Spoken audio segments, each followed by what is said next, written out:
right, folks. Hey, listen, it's great to be back with you guys on a Thursday afternoon, high noon style. Creative Tony was making me laugh my ass off during the pre-show meeting today.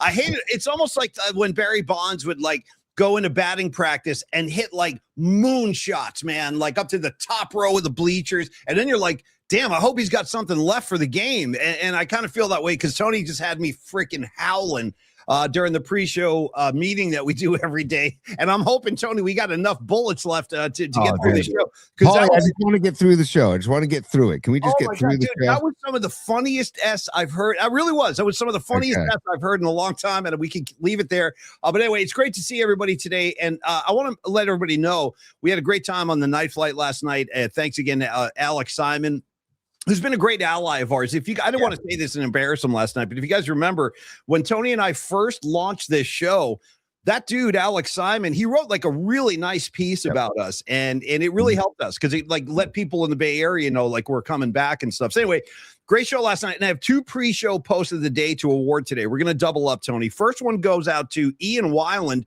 who is, by the way, I have asked, any relation to Scott Weiland, the late Scott Weiland? We've asked multiple times. I don't think there's a relation, but keep asking and maybe we'll unearth something. Okay. That's what I'm saying. You never know, like 24andMe or whatever it's called. Like, let's run those DNA things. Maybe Uncle Scott's out there somewhere. But anyway, Ian Weiland goes, hey, it's a beautiful day today up in Humboldt.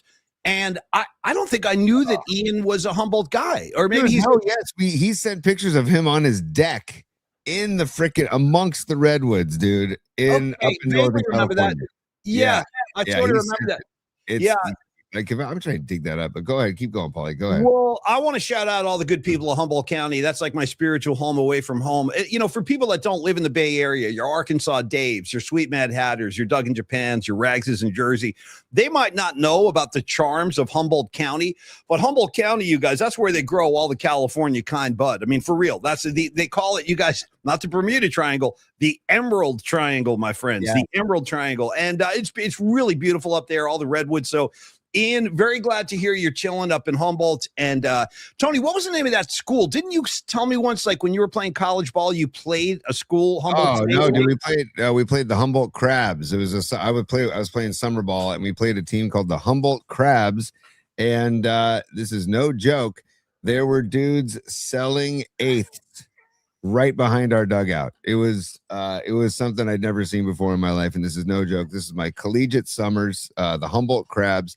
And then also, like, I think it was like in the third inning, they put on they go over the PA, ladies and gentlemen, the kegs have been tapped. And then all of a sudden just mass exodus. And they had good crowds too, because there's the only baseball in town during the summer. So we had a good crowd, just a crunchy baseball crowd, but good people, really good people. One of my teammates tried to make a transaction from dugout to dealer mid-game, and it didn't work, but it was pretty funny. What do you mean it didn't work? What happened to the coach? It got squashed by one of the assistant coaches. It got squashed. He's like, he didn't tell the head coach, though. Props to that assistant coach. He did not tell the head coach. He's like, what in God's name are you doing over there? I'm learning about Cuba, eating some food. You know what I mean? I'm trying to get some buds for this game like anybody would. Well, the thing is, though, Tony, is it's funny for me. Like, I cannot even entertain the idea of going to college in Humboldt because I would have lasted about 2 weeks. I don't know if I would have gone to a single class because the buds are growing free and wild up there, folks. Free and wild. Now, the one thing, though, Tony, about Humboldt that kind of tripped me out, I learned this very late in the game. And it was after I saw this documentary on Netflix, which I encourage everybody to watch. It's called, dude, scared the life out of me, dude. The name of this documentary is called Murder Mountain. You're gonna go there, okay? Because it's dark. Have you seen it? Have you seen it? God, yeah, dude. And I was like, okay, man, I am steering very clear of that little area, that little triangle. It all starts in Garberville, dude. Garberville is like the jumping off point where they recruit these kids to go up into the mountains and harvest buds. But there's all kinds of really crazy stuff. I mean, they call it Murder effing Mountain, and it's a total contradiction to what you would think about a marijuana smoking community. Like, you expect everybody to be chill and, hey man, no, these guys were running around with Uzis up there and stuff. So if you guys haven't seen Murder Mountain on Netflix, check it out. Rags, check that out, dude. Watch Murder Mountain. I want to hear your thoughts on this. That's like 4 hours north of us here in the Bay. It's up and it's freaking it's breathtaking with the redwoods. It's so beautiful. But you got And these aren't like inner city gangsters. These are like dreadlock white boy hippies running around like with machetes and stuff. It's crazy, dude. Dude, so Don Peralta just beat me to the punch. I think John Joseph could talk a little bit about the Garberville scene. And Ian Weiland says that Murder Mountain was kind of sensationalized a bit, so let's not totally buy into it. So I hear that. He says the locals that feel that it was sensationalized. Paulie, we want the whole herbal experience to be more like herb. Herb is a plant. Dude, just emphasize one more time. Plant. Herb. Herb is a plant. And then herbs are good for everything. Herb, not herb. Herb. Yeah, like a guy's name, Herb, like Herb Tarlick from WKRP. Yeah, herbs are good for everything. Shout out Bob Marley. I agree with every word that he spoke there. Yes. Paulie, live update with 5-1 from Milwaukee as we are in the top of the third. Bags drunk right now. Bases loaded. When the Schmidt goes down, you better be ready is up right now. He already went deep one time already, and he led off the game with a bombs away. So now he's hitting a deep fly ball to right field. 1 out, sac fly, run scores, 6-1 Giants. Eldridge, dude. Ooh, Eldridge takes him a while to get that train running, but he's 6'9". And Eldridge, nice first at bat of the game for Eldridge too. Nice line drive right center field, beautiful jumps on a fastball is wonderful. So, by the way, Tony, we're getting an avalanche of like noteworthy herbs on the heels of the bottom. Rags coming in, Herb Albert, Noemi, Peaches and Herb, Scarlet Fire. There's another Herb Albert, Miriam. There's another Peaches and Herb. And here comes Dom. Shout out Johnny Fever. Yeah, throw him on the pile too. Hey, shout out Fever. Yes, my daughter Olivia. What's up, Liv? I want a pool. Oh, she wants a pool. Okay. All right. You know what? I'll get going on that. Let me get going on that. Okay, Paulie's going to do that for you. Whatever Olivia wants, it's my duty to provide that for her. Olivia, let me talk to my pool people. I'm on it. He's going to talk to the pool people. We'll work on that. I'm on it. Where do you want it, Olivia? Front yard, backyard? What do you need? Front, because it's bigger. Done. Front yard's bigger. Done. I'll have a bulldozer in your yard next week. I'll be carving up that lawn. Yep, it's coming. Happy birthday. Right. Yes. Okay, there we go. Thank you, Liv. Thanks for cruising by. Whatever. By the way, Olivia, done with school today. Congratulations. Just moved up from 5th grade to 6th grade. Her and her friend Grace are here.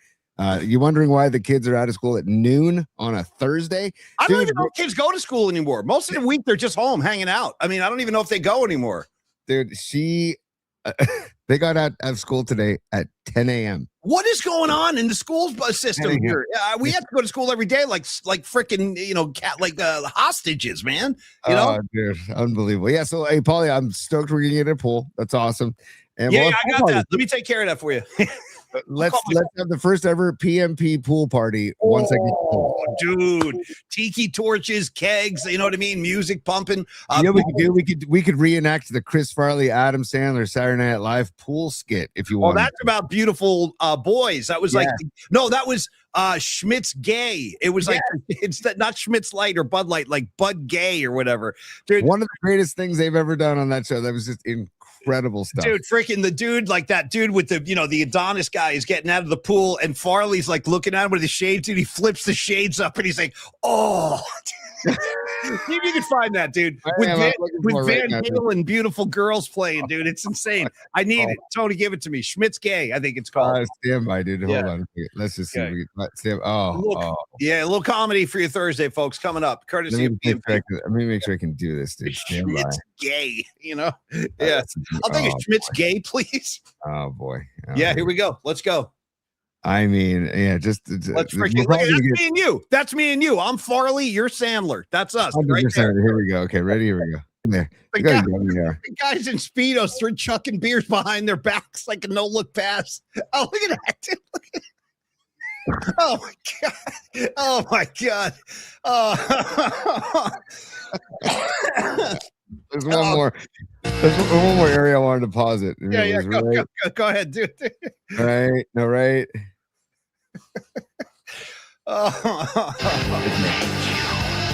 These guys, dude. I mean, they're incredible, man. Anyways, dude, sorry for that. That was a total distraction. No. Sorry, dude. I thank you for the great laugh. That was amazing. God rest in peace, Chris Farley, man. Such a damn. I'll never forget the day Chris Farley passed away. I was at KNBR working as a copywriter. Was not on the air yet.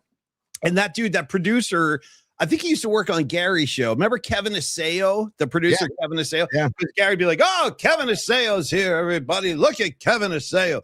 Gary Radnich used to call him out on the air. But he walked into the little office I had, and he was like, dude, did you hear the news? And I was like, no. He goes, yeah, Chris Farley just died. I was like, what? Yeah. Awful. I was really sad to hear that. But, man, that was a nice little detour. Hey, finally, I got to – what do you got, T? Stevie B is on it because I was just literally about to say that, and I didn't know if you knew this, but we're going to get some business time. Oh, yeah. It's business time. I was literally going to bring this up to the show, but Stevie B is a super. Why not let Stevie B bring it up to the show? Adam Sandler, while filming a movie in San Francisco, a Netflix movie, went to a Valkyries game, also went to Original Joseph Westlake 4 times. Yeah. 4 times Original Dude, Joseph Westlake. Think about that, Paulie. He's here for a week or whatever, or however long he's here. 4 times he went to Original Joe's within like a week span. And not just Original Joe's, he went to Westlake Original Joe's. Like, I mean, and I have it in bookmarks, T. It's in there. It's like you got it, the SF Gate. Yeah. There is a bookmark piece about this that SF Gate ran. 4 times. And you know what? He's got great taste. I mean, Original Joe's, I say this all the time. Every time Tony and I go to Original Joe's, because we actually go pretty regularly, I cannot eat for like 24 hours. No matter what I get there, I'm always, and God help you, if you order an Original Joe's hamburger, God help you. Because first of all, I defy you to eat the whole thing. I'm not sure it can be done. I've never seen anybody do the entire Original Joe's burger. You usually wind up taking like half of that thing home, and then you're not even hungry for like another 30 hours. But anyway, it's a good look for Sandler. It really is. 100%. And Stevie B, you didn't step on the story at all, brother. I love that you brought that to the table. I was going to do it, and you just beat me to the punch, and I freaking love it. Anytime the PNP Familia gets involved in the content, bring it to the table. Paulie, I grew up going to Original Joseph Westlake. My mom literally grew up. My mom and Uncle Paul Tonelli grew up like seriously 5 blocks, I guess, west of Original Joe's. So we would go there at least once a month into the Cascade room, dude. But shout out to the Dugan family and our buddy John Dugan. I went to high school and college with John. Hell of a basketball player, by the way. The Dugan family, they were going to knock down Original Joe's of Westlake, and it was just called Joe's of Westlake. They were going to knock it down and build condos. And the Dugan family, which owns the Original Joe's of North Beach and now Walnut Creek, they said, no. We are going to take this over. We'll renovate it. We're going to keep it standing. And so now it's Original Joseph Westlake. And thank goodness they did that, because it still stands and it's badass as ever. Don't sleep on the pastina soup. It's not always on the menu. You got to ask for it. And also the steak a la Bruno for people I know that, and the steak Diane. And then, dude, for me, it's all about the eggplant parm. And I'm not an eggplant guy. I am not an eggplant fan, except for the Original Joe's eggplant, Paulie. Sorry. No, don't be sorry. I love that. Now you're going to make me really hungry. That's the only thing about this. But I got to say, Beat LA just had a question. He goes, hey, is the Original Joe's you guys are talking about the same as the Original Joe's in San Jose? Yes, it's all part of the same family. So there's an Original Joe's in San Jose. There's now an Original Joe's in Walnut Creek in the East Bay, and there's an Original Joe's in Marin. You know who's a regular at the Original Joe's in Marin? Our old boss, Tony Salvador. He's over there all the time at the is the San Jose and Marin. Those are not connected to the Dugan Original Joe's of Westlake, North Beach, and Walnut Creek. You're kidding me? No, I'm not. No, but they're very similar designs, similar menus, similar. I don't know. I didn't know way back in the day if there was a connection of the first Joe's, because the Original Joe's of San Jose is fantastic as well. That's my spot pre or post Sharks game, is go to that Joe's and get a good strong hang at the Joe's there. And then I've never been to Marin Joe's, but I know that the 3 that are connected with the Dugans are North Beach, Westlake, and now Walnut Creek. So, and then, dude, we also ate at Little Joe's. Remember, Paulie, that's where we had lunch with Bocce Chris, was Little Joe's. I like Little Joe's. Original Joe's. Sorry, Little, and it says LOJ on the napkins when you go in there. Little Original Joe's in the marina on Chestnut. I remember, can I tell a really funny KMBR joke about the kind of the demise of the whole thing? This is when I knew my time, and I'm not even kidding about this. This is when I knew the clock was ticking on me. And I was saying it on the air all the time, Tony. I'm like, yeah, this could be my last show. I was saying that all the time, and it finally happened, because I could tell there was so much stuff going on around the hallways and stuff. So one day, in fact, this kid, and should I do this? Should I tell the story, Tony, or no? Yeah. Okay. Go ahead. it's not that big a deal, but it illustrates how effing ridiculous it had gotten over there. So we listen, over the years, we tried to have fun on that show. And Tony and I and Murph, we tried to make every day like a good time, like good for us, good for the audience. Hopefully, I think the idea was like, hey, if we're having a good time, hopefully that's going to be authentic and the audience will also, feel that and they'll have a good time. So part of that, and I kind of brought this with me from New Jersey, is everybody in our perimeter winds up getting a nickname, right? Tony's Creative Tony, right? Triple E, Eric Engel, his middle name begins with the letter E too, hence the nickname Triple E. Everybody got nicknames. So the producer that recently just, I guess, retired from the morning show, Tony, that kid Tony, when he came into the scene, he was working on the morning show when I was still there a little bit. And I go, I like this kid, man. I'm going to call this kid Little Tony because we already got Creative Tony and Creative Tony is like his senior. He's been there a long time. Yeah. So to me, this kid was Little Tony. So I go, Little Tony. And he was totally cool with it. I think he was happy to be like acknowledged. And he's like, hey, I'm part of the thing. They gave me a nickname. Dude, I get freaking called into the boss's. I'm not kidding. This is a true story. I get called into the boss's office and this is what they told me. They go, yeah, you can't call him Little Tony on the air. And I was like, okay, what is this, like a riff? Are you guys riffing? Yeah, where are the cameras? Yeah, where are the cameras? I don't know what's the punchline here. Where I can't wait to hear the payoff of this. And they're like, no, we're not kidding. You can't call him Little Tony. And I'm like, why? What's the problem? And well, it's a derogatory term and he could wind up suing. Okay, fellas, have a nice day. And I walked out. But when that happened, I'm like, it's almost over. It's almost freaking, and I was right. Yeah, dude, they told me not to call him Little Tony because he might sue. You know what I mean? Like, okay, all right. And that's what they're worried about nowadays. Not content. They're not worried about content. They're worried about you calling him Little Tony, and that's when you switch it to Young Tony. So you're so stupid, though. He was Little Tony. You're Big Tony. He's Little Tony. What's the problem? Right. It's not all the Sopranos. You got Big Pussy Bumpin' Sarah. Okay. Yeah. Little pussy, big pussy. There was a little pussy, big pussy. I'm just saying, like Little Tony, Big Tony. It's all in the order of things, right? I don't know. 100%. But you're right. That was the beginning of the end, man. That was the beginning of the end. And you know what, dude? This whole universe, the PNP universe, would never have been created if that path was not created for us, made for us. So I am thrilled to be doing what we're doing, Paulie. By the way, episode number 333, a little numerology, episode 333. Okay, so you can go 3, you can go 33, Paulie, or I don't know if you have something. I got one, and I'm going to dedicate this one to Stevie B because, and we're going to talk about the Knicks in a second here. Yeah, what the New York Knicks are doing is truly remarkable at this point, and nobody should be surprised anymore. And Tony and I have a lot to say. We also have a brand new installment of Tony's Top 3 coming up in a couple of minutes. But for the sake of Stevie B and the New York Knicks heritage, I want to shout out Patrick Ewing, number 33, out of Georgetown, whole career with the New York Knicks. He had a cup of coffee with Seattle, I think, at the very end of his career. He played for the Sonics for like a minute, but he's a New York Knick. And so that one's for you, Stevie B and Scarlet Fire, all you New York types out there, for the Knicks vibe that's in the air. I'm going Patrick. How about you, T? Patrick Ewing's a great call. I love 33. I'm going to go back to George Herman Ruth, Paulie. George Herman Ruth, jersey number 3, and Joe Montana in college, and Rick Meyer. You're red and gold, Rick Meyer. Nice. So, there you go. I think Bill Walsh was a big Rick Meyer guy. He liked him. Yeah, and it's not Meyer, it's Myrer. It's a tongue twister. Myrer. Yeah, just call him Myrer. Also, Tony, I want to finish up. I never awarded the second pre-show post of the day. It goes out to my main man, Arkansas Dave. He said, this is before the show started. I saw him post this. He goes, guys, I missed the show last night. So I listened this morning, and he said it was a good show. I enjoyed it. And he goes, and I want to contribute to the Fool songs. So nice. He wanted to throw on Foghat, Fool for the City. Nice, dude. Yeah. That is a good one. Because I'm a fool for the city. Yeah. I still got to just give Alex Simon props because when he joined the show, first of all, it's a good thing about having people in the green room and they get to hear a little bit of what we're talking about before they come on. And he jumped in immediately and said, I can't believe you guys didn't say what a fool believes. Michael McDonald. So great track. Great track.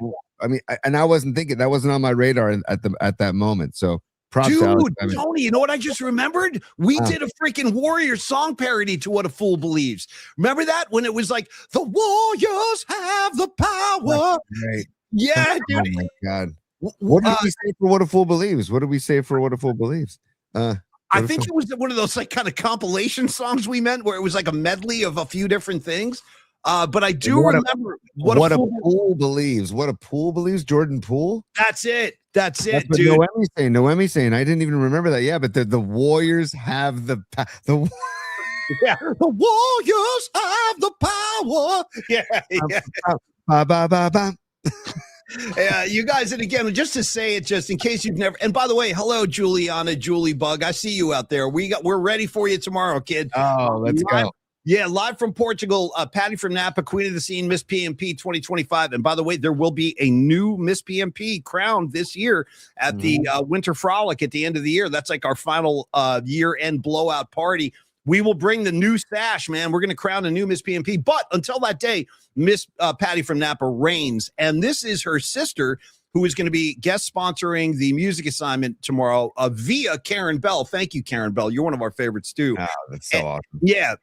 And I think the theme, if you guys want to contribute, pauliespod@gmail.com.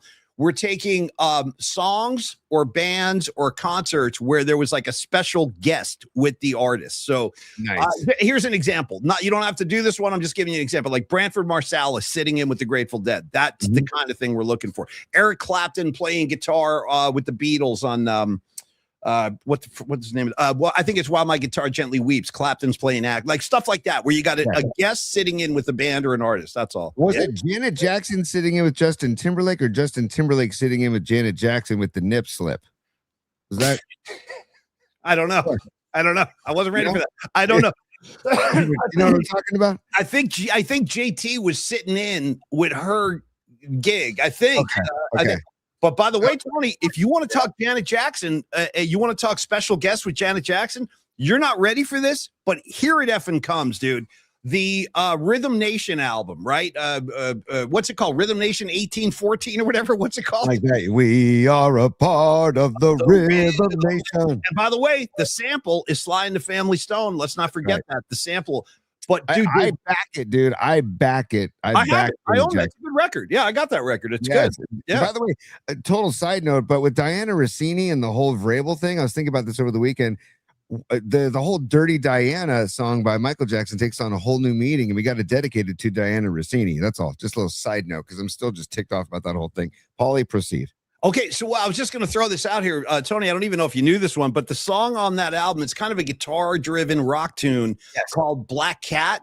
That is Janet Jackson with the guitar player from Extreme, Nuno Betancourt, playing axe on that track. Yeah. I didn't know it was Nuno. I just assumed it was Steve Stevens. Honestly, no, that's Nuno. That's Nuno. Yeah, I love Nuno. He's Nuno. He's a monster. Yeah, he really is, man. Like the whole More Than Words doesn't fully represent the skills. And to be honest with you, dude, More Than Words is actually a beautiful song. If you listen to the song and listen to the chord progressions and everything, and the structure, it just got overplayed. Got overplayed. You got sick of it. But you're right. It's a good song. It is. And the video was the cheese to the fullest cheese extent you could possibly go. Like, I mean, because of the long straight hair and the like zoom in on the serious looks of the faces of their brothers, right? There's the two brothers. No, they're not brothers. They're not brothers. No, okay. No. They look like they could be brothers. I'll tell you something about Extreme. This is true, Tony. So when I was a college student in Boston, the band Extreme was just releasing their first record, and they were like a big deal in Boston. They were going to be like the new rock band out of Boston. Yeah. So I remember this, like I saw them at a little club. I think it was called the Paradise. If you guys know Boston, I went to the Paradise and we saw Extreme. And the big thing, everybody started talking about, dude, they're going to be huge. They're going to be huge. And the thing was like, Nuno, man, the guitar. I remember there was like a buzz about this, Tony. Everybody, and they had not been, the country did not know who they were yet. They were only known in Boston. But like you could tell they were going to be big. And like there were people in the club that night going, dude, you know they're going to be big because Nuno's dating a penthouse pet.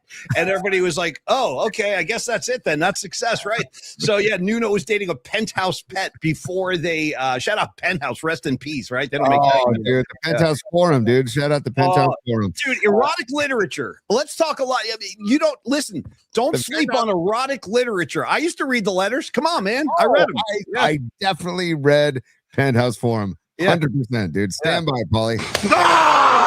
I just want to slap the Giants right now because What happened? two runners on, and we're at the bottom of the fourth, although there are 2 outs. So I'm just giving everybody an update. 2 runners on for the Brewers, 2 outs, though. Bottom of 4 in Milwaukee. Hauser on the bump. We'll see what's up. 6-1. But 6-1, but I just wanted Tony, to look at slap some of the people. comments, like Scarlet Fire. She's like doing like a Penthouse Forum thing. Look at some of these guys. Like, I never thought this would happen to me. So, dude, but she's right, because I used to read those and I'd be like, when is something like this going to happen to me? I'm doing my laundry. There's no like buxom, like, goddess in there waiting to hook up. Like, you would read these letters. I was doing my laundry. Next thing you know, I'm like making out with this girl. I'm like, really? That hasn't happened to me yet. Where are you guys hanging out? Yeah. You know what, Paulie? I look at our show as kind of a version of, not an X-rated, but a version of Penthouse Forum, where it's just an escape. I looked at Penthouse Forum as an escape. Take me away to your stories. And now we're trying to take people away from any BS going on in your world. But the Penthouse Forum, lost art, man. If somebody were to do a YouTube channel dedicated to just narrating Penthouse Forums live on a show, I'd tune in. Oh my God, that is a hilarious dude. It's like celebrity, like Morgan Freeman reading a freaking Penthouse letter. Like, that would be amazing. Yeah. Totally, dude. Absolutely. So, what's the guy who just heard David Attenborough reading Penthouse Forum? Right. Show. All right, Tony, let's do this. Let's get some order and structure going here, because I want to talk about Paulie, real quick. Sorry. Yeah. That's a slap to the Brewers, because the Brewers just flied out. So good job, Hauser, getting out of that, and it's still 6-1. Only 2 hits for the Brewers, so that's good so far. Going to the 5th inning, Paulie, in Milwaukee. Okay, come on, Giants. Let's win back-to-back games. That's a big deal around here these days. I got Wavy Davy 80 saying, "Hey man, I got mine for research purposes only." Yeah, 100%, dude. I only read the articles. I never looked at the pictures. All right, guys. Real quick, Matt Stenson too. I see you. Casey's doing good out in left field. Yes, dude. He had a great catch in the bottom of the 1st inning too. So Schmidt is just an athlete. When the Schmidt goes down, seriously, you can put him at 3rd. You can put him at 2nd. You literally could put him anywhere on the diamond except for the mound or the plate, behind the plate, and you're gonna have some success. So. Okay, sorry, dude. I really do want to get to an ad. We're gonna do one in a second. I want to do Dr. Matt Young first today, but dude, hold on before this goes away. Hold on. Noemi? Oh, there it is. Okay, dude. Joe Schmo checking in. No explanation. Just Cherry Swank Club. Tony Swank. Yeah, dude. Can I have the new copy of Swank, please? And this is amazing stuff, man. Because look at Noemi says I actually. Yeah, dude. Noemi says I actually used a Playboy article as a part of a secondary source on one of her essays.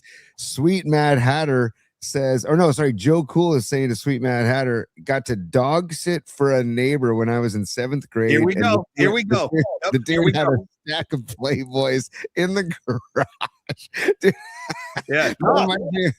Oh, this is phenomenal. This reminds me of an uncle of mine, not Paul Tonelli, different uncle, had a stash of Playboys in his bathroom that I always used to check out when we would go visit their house. And he never knew that I was checking him out either. So I just outed him. I won't out which uncle, though. Here's something else that used to baffle me as a kid. And I don't know if it's ever happened to anybody else. I'm being honest. Rags.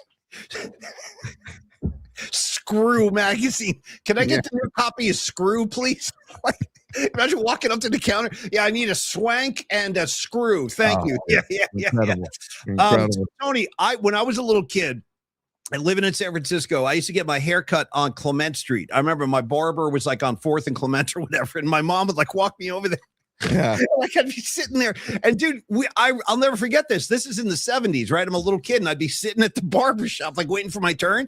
And on the table in front of us, they'd be like Newsweek, Time, Sports Illustrated, Penthouse. Like there'd be like Penthouse magazines just sitting there at the barber, and it was so uncomfortable with my mom. I'm like acting like I didn't see him, but I'm like, yeah, I'm just waiting for my haircut. But Paulie, dude, that would be a great move if you just went to public places like doctors' offices and dentist offices, and in the waiting rooms just start slipping bags into the stash of magazines in the waiting rooms of all these different places. That'd be amazing. It was a very confusing time. I'm like, I don't know what I'm supposed to do. I'm not going to touch that thing.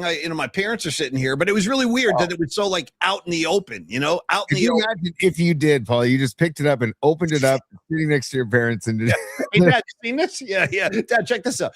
All right, folks. And by the way, shout out to these center folds, man, that literally were a center fold that you had to unfold. It was just anyways, we could go. Well, it was like a big cultural thing back then. And you got to remember, there was obviously no internet. You couldn't just type, hey, I want to see Jennifer Aniston. Like, you couldn't do that back then. So like when like Bo Derek is going to be in Playboy, like it would like stop the world in its tracks, man. Remember in freaking Fast Times at Ridgemont High, seeing the new Playboy? No. Yeah. Bo Derek. Yeah. Exactly. And Mark Wiseman, Paulie, you know our friend, our dear friend Mark Wiseman, aka Your Mom Is Cool. He's a high school teacher at Gunn in Palo Alto, and he says, looking at the chat, good thing I don't have the sound on. My juniors taking the last final of the year would be distracted. So he's got our show on in the classroom while his kids are taking their last final. That is dedication, Marky Mark. And I'll see you this weekend for a little all-star baseball, buddies. Thank you, P. Thanks for watching, Mark. We love you, brother. Okay, Tony, you know who else we love? We love Dr. Matt Young and Young Dental here in San Francisco, the best dentist not only in the Bay Area, but definitely in San Francisco. This is a friend of mine. He's been in business for over 25 years. And I believe Tony would refer to Dr. Matt Young as a friend at this point, too. That's kind of what happens. You start going to see him and you develop like a rapport with him, like a friendship with him. And I like a lot of things about him as a dude. He is a very passionate Giants fan. He is a very passionate San Franciscan. Like, he cares about the city. Yeah. And he was a lot like Tony. He was like really active in youth sports. Now his son is playing baseball at SI. I'll tell you what, the Paulie Mac Particle Show has kind of become like there's like a direct connection to SI culture on this show. We got SI. I got my co-host is an SI guy. I get SI people in the audience all over the place. We're talking about SI. The sponsors are SI people, except for Los. Sorry, Los. I know you got your own thing. Go SH too, Paulie. But I also want to say the new chief of police in San Francisco is an SI grad. The new CEO that took over for Tim Cook at Apple is an SI grad from I think my year, class of 91, running Apple. So yeah, go Cats, get him Cats, go get him Cats, not just on the field or the court, but in business as well.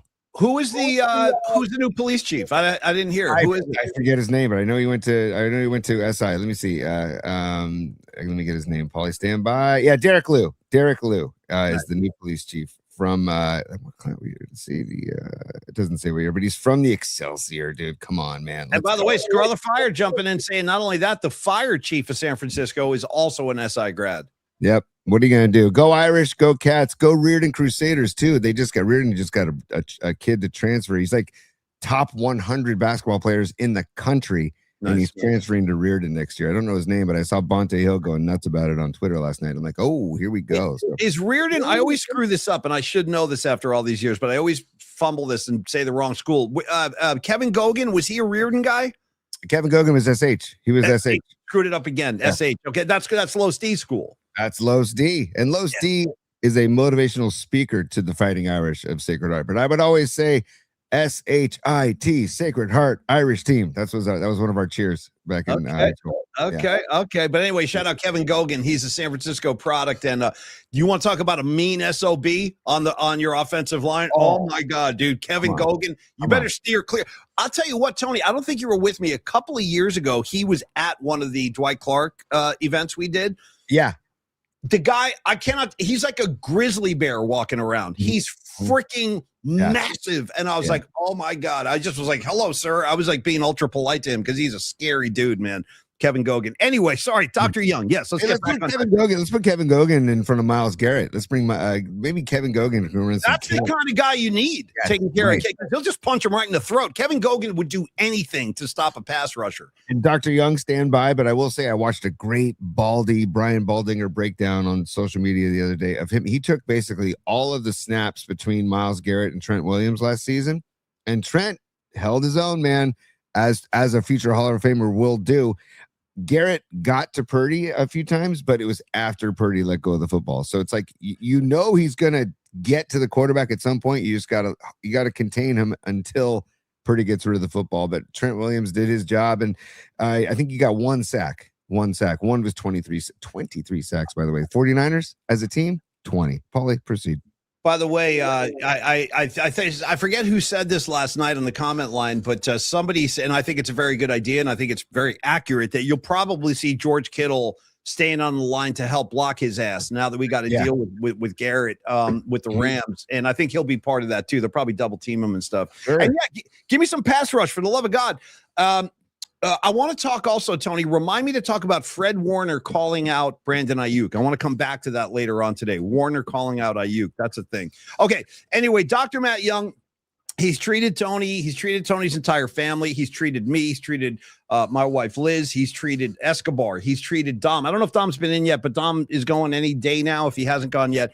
And you're going to see why we love this guy so much. He's just a really, really calm and collected presence. When you're in the dental chair, if you have nerves about this, you're uptight about it. Pardon me. I totally get it. I was the same way for a very long time until I met Dr. Matt Young. He'll put you at ease right away. You want to listen, when you get in the chair, he's going to say, what can I do to make you comfortable? Anything I can get you today?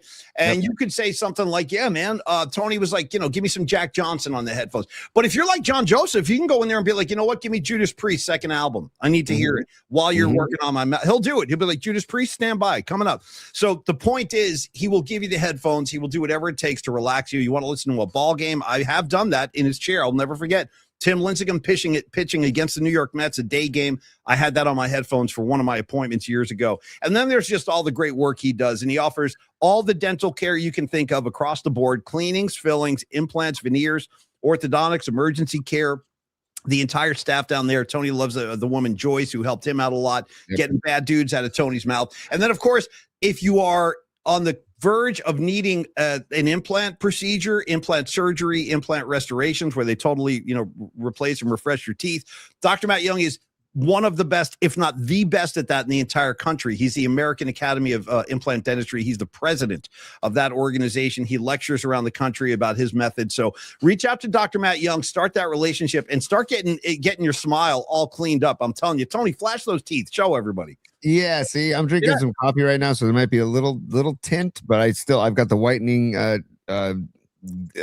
ointment, I guess you'd call it, in my closet, and he said you can do it occasionally as long as you do it for like a couple weeks, back to back and consecutively. If you can't just do it one night and expect whiteness, but if you do it for a couple weeks, you'll get a result. But I say go get the full whitening treatment if you go see Dr. Young. And also, you talked about the putting on the music and the headphones. I've also had conversations with Dr. Young while he's working on my mouth, and we're just talking Josh Allen, we're talking SI baseball, we're talking baseball, because he's so relaxed and so calm and so in command of what he's doing that he's just like, he'll rap about anything that you want to talk about. And then usually my mouth is open, I'm just like, he knows. Right.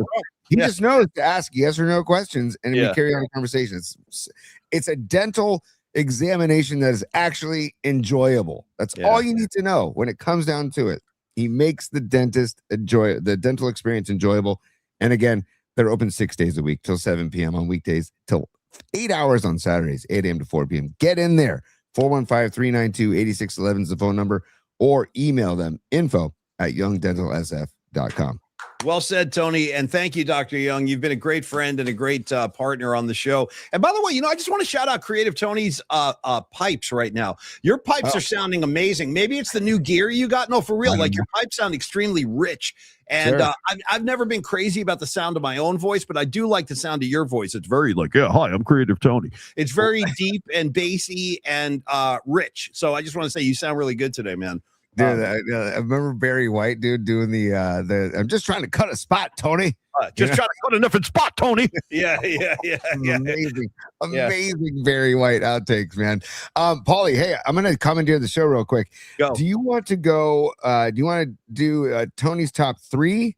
Do you want to tell I know what I want to do. I just want to give a little props to yesterday's area code 916 matchup on the mound in Milwaukee last night. It was Logan Webb from Rockland High School going up against Robert Gasser, who went to Oak Ridge High School up in that area as well.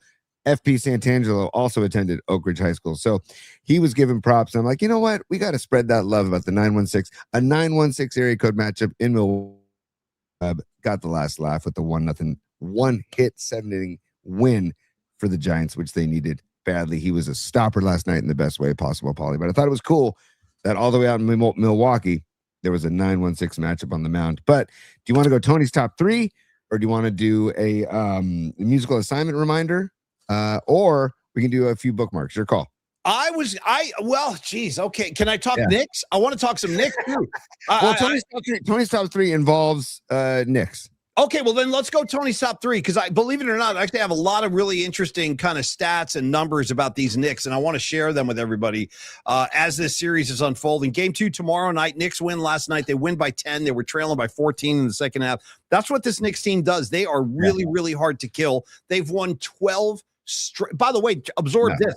The last time the Knicks lost a playoff game was in April. Nuts. I mean, April. And I'm telling you right now, dude, well, let's go to Tony's top three, because I'm not sure what the questions are and I don't want to say the wrong thing. But I will interject some Knicks stuff into your top three today, Tony. So go ahead, unfold it anytime you want.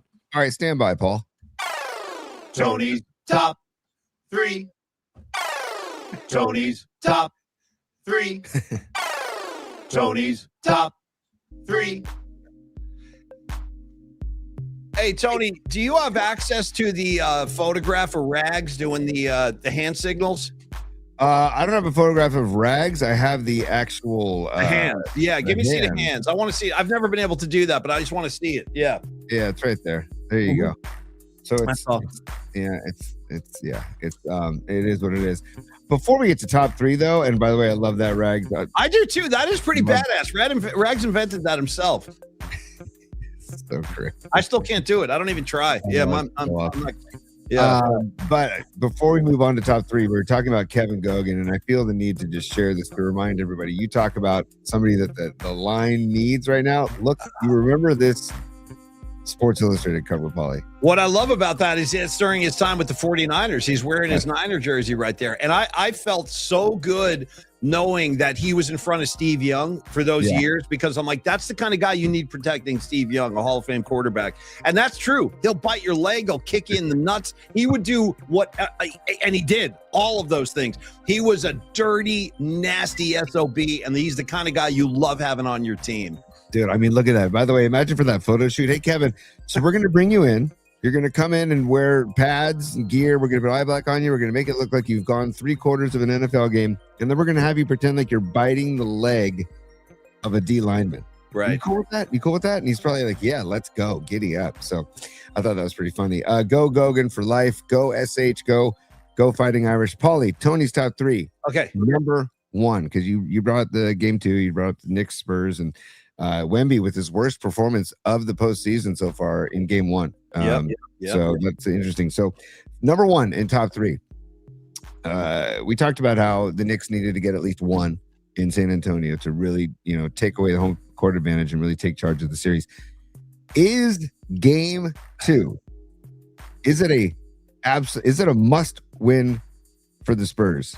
That's my question for number one. Tony's top three, number one. Is game 2 a must win for the Spurs? Your head, dude, you're starting this the exact right way. Your head is in the right place. It's a good question, and I believe that the answer is yes. I think that if the Spurs don't win game 2, I think they might get swept. I really believe that, and I mean that. I know that might sound crazy to some people, but if you watch here's what I saw last night that was different about how the Knicks are playing the Spurs, and Wemby in particular, as opposed to how we just saw KC play them. So for starters, going into the OKC Spurs series, I think most people thought OKC was going to win that series based on the fact that they have an MVP. They're defending their national their NBA title, and what they did was Chet Holmgren, who was supposed to be the guy that was going to joust with Wemby. He's a 7-footer. You let the 2 7-footers get after each other and may the best man win. Shout out Will Chamberlain and Bill Russell and stuff like that. They used to duke it out all the time. Or Hakeem Olajuwon going up against Patrick Ewing. Like, big men find big men, and they defend each other and they play each other. And that's like a great individual battle to watch in a series. The only problem was Chet Holmgren, he didn't want that smoke, man. He didn't want any part of that. He shrunk. Like, when you watch some of the footage, dude, when Chet Holmgren gets the ball and Wemby's in his face, he'll just get rid of it. Holmgren would just pass. What I saw what the Knicks did, and I didn't see any other team do this, last night, Karl Anthony Towns, who was good for 18 points, he attacked him. He went right at him. And now it didn't always work. Wemby swatted a couple away, but Karl Anthony Towns was good for 18 points. He was extremely physical, and he had a real nice spin move getting around Wemby. He used that like 3 or 4 times going to the rim. So the biggest difference I see is that the Knicks are not waiting, and they're not like trying to go around him. They're attacking him. They're trying to go right through him, and it worked. So yes, Tony, I feel like if the Spurs can't win Game 2, the problem, and I'm just telling the Spurs, take some advice from a guy who used to live back there, Tony. They have no idea what they're walking into Game 3. Right. They have, and I'm just telling you right now that the Garden roof is going to be flapping on freaking Monday, dude. Win or lose tomorrow for New York, the Garden's going to be a madhouse. But Paulie, I agree with you that if they don't win, if the Spurs don't win tomorrow night, they're in big trouble. They're big trouble because Carlos De La Fuente, actually, I don't know if you have the text message, if you can pull it up, Paulie, but he pulled up like the pricing for Game 3 tickets. It's outrageous. It's like $6,000 is like the lowest for like a blocked view seat. Is or what's the official way they describe it? Yeah, obstructed view. Obstructed view. 2-run home run for the Brewers. Just here we go. What's the score? Oh, and there's the guy going down the slide. What's the score? 6-3. 6-3. So Yelich led off with the double, and then who is that went deep? Anyways, 6-3. So Tony, I have here in my hand, courtesy of Carlos De La Fuente and Flex Funding, he sent us some price points for the Knicks for Game 3. I have them right here, courtesy of Carlos. You're not ready for what's coming, but here it is. To get in the door at MSG for Game 3, and again, you got to remember they haven't had a finals game played in New York City since 1999. The fans are starved for this. So just to walk through the door at MSG for Game 3, the average price is $7,000. Wait, say that again? Just to get in. And that means you're probably all the way up top in one of the last rows in the Garden, but that'll cost you about $7,000 just to be in the building. The median price for a ticket on the secondary market for the Garden Game 3, $14,000. $14,000. That's one seat, bro. So you're talking $30K for 2 tickets. $30K. Now, you want to sit down with Timothy Chalamet and freaking Spike Lee and stuff? Ready? $96,000 per ticket. 96. Bro, that's you could freaking, that's like a down payment on a home. $96,000. That's Tony, that's one seat. You want to bring a date? Sure. Cough up $200,000. Hey, Dan Coach Emilio at Secure Money with Carlos De La Fuente with Flex Funding. Can you get a hold of these people and tell them to manage their money better? Actually, they're probably managing it very well, and that's why they can afford it. But by the way, another double. Hauser taken out of the game right now. Vitello on the mound. Tony Vitello making some changes on the mound. So Tony. Yeah. Hey, Tony. Yeah. It looks like Tony's going to the lefty. So we'll see. I'll keep you posted on that. But Paulie, think about this too. If the Spurs happen to lose Game 2 and the Knicks win Game 3, and then there could be a sweep in the Garden in Game 4. Imagine that ticket price. Imagine that scene. It's funny, dude, because I'm actually rooting for the Spurs tomorrow night because I want to see a long series. I do too. I want to see a battle. I want to see a battle too. I want to see a 7-game freaking battle, 6 or 7 game battle. Yes. So I'm kind of pulling for the Spurs tomorrow. But if it flops the other way and there's a Game 4 possible sweep scenario in Madison Square Garden, Jesus H, look out, man, because that is going to be a scene of all scenes. And when was the Knicks' last title? They're 1973. The year I was born. That's ridiculous. That's the last time they won a title. And by the way, dude, I showed this. I sent this to you and Dom before the show, but if you missed it, I give you John Turturro in his Knicks. Look at him. That's just incredible. Nobody F's with the Jesus, dude. Yeah. Nobody Spike was there. I got to say, Tony, there was surprisingly a lot of Knicks fans got in the building in San Antonio. Like enough that you could hear "Let's go Knicks" chants, dude. It's great. We talked about that, man. They didn't take over the arena, but they definitely made their presence felt. And you know what? Double guns to the jackhole, who probably got paid a lot of money to do it, and they probably got paid for his to go run on the court. What are you doing, dude? And taking a selfie with so that footage is out there, by the way. That guy, did you see that? It's like, dude, come on, man. What are we doing? It's just, whatever company paid that kid to do that, because he had a big T-shirt on, wearing something that is going to ruin the pro sporting experience if people keep doing that crap, because then they're going to be like, you're going to be further away from the crowd. You're not going to have the access. So just cut the crap, man. Okay, Paulie. So it is must win. Okay. Question number 2. Tony's top 3. Question number 2. For game 2, Spurs hosting the Knicks. What adjustments in your mind do you think the Spurs would need to make to win game 2? Okay, I'm gonna start with the big fella. Like if I was on the Spurs side of things, which I'm not, I'm rooting for the Knicks, but I would tell Wemby, dude, if you don't start getting more aggressive, and you know what they're saying, by the way, before I drop that idea on you, you're starting to hear this for the first time in the postseason. I heard some of the talking heads on TV saying this today, that there's speculation that Wemby is now fatigued, that he's never had to play this much basketball in his life.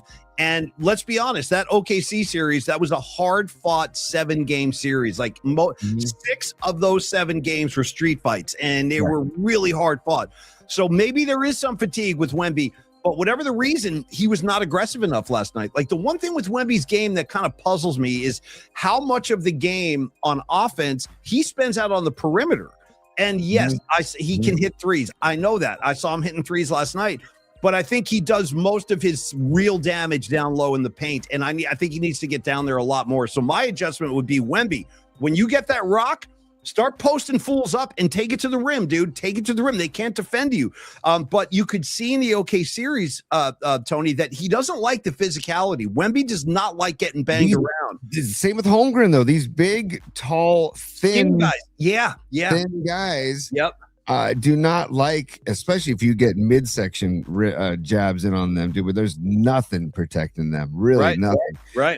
They don't like it at all. So I totally agree with you, Paulie, that Wemby's, his game has to be taken down into the paint, and he needs to be there for offensive boards too. Like the guy dwarfs anybody on the court, and they don't really call over the back on him because he can go over somebody and really not make contact, and it's not technically over the back.